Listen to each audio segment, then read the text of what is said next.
রাজ্যে প্রতিনিয়ত চুরি ঘটনা অব্যাহত। আবারও দুর্গানগরে একে অভিযোগ উঠে এসেছে। দুর্গানগর বাজারে এক ব্যবসায়ীর দোকানে দুঃসাহসিক চুরিকাণ্ড। চুরির ঘটনা যেভাবে বৃদ্ধি পাচ্ছে তাতে বিশালগড় জুড়ে এক প্রকার আতঙ্ক তৈরি হচ্ছে।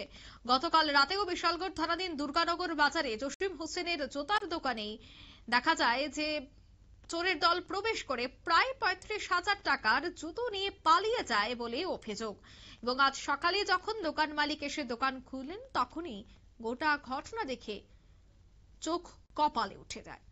এবং এদিকে এই চুরির ঘটনায় ব্যবসায়িকদের মধ্যে যেভাবে আতঙ্ক ছড়াচ্ছে, অন্যদিকে পুলিশের ভূমিকায়ও কিন্তু তার একরাশ ক্ষোভ উগরে দিচ্ছে।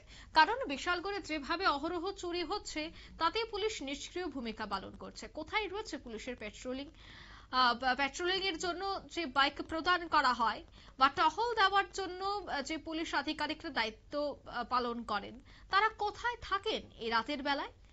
কিভাবে তাদের টহল থাকার পরেও এ ধরনের চুরি কাণ্ড ঘটে? প্রশ্ন কিন্তু তুলছেন সেখানকার ব্যবসায়িকরা। কি বলছেন তারা, শোনাবো। তো বাজারে দেখলাম যে একটা জুতার দোকানে চুরি হয়েছে, প্রতিনিয়ত চুরি হচ্ছে। এটা এলাকাবাসী বা প্রশাসন সবাই সজাগ থাকা দরকার।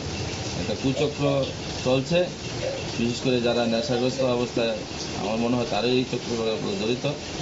সবাই মিলে এটা প্রতিহত করা দরকার। আপনারা শুনলেন তাদের এই অভিযোগ।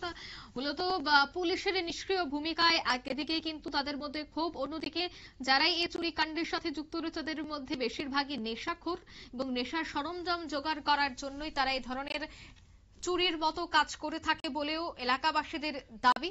তবে খুব দ্রুত যেন তাদেরকে গ্রেফতার করা হয় সেই দাবি তুলছেন এলাকাবাসী এবং ক্ষতিগ্রস্ত ব্যবসায়ী। নিয়ে নিয়েছি ছোট্ট একটি বিজ্ঞাপন বিরতি, সঙ্গে থাকুন।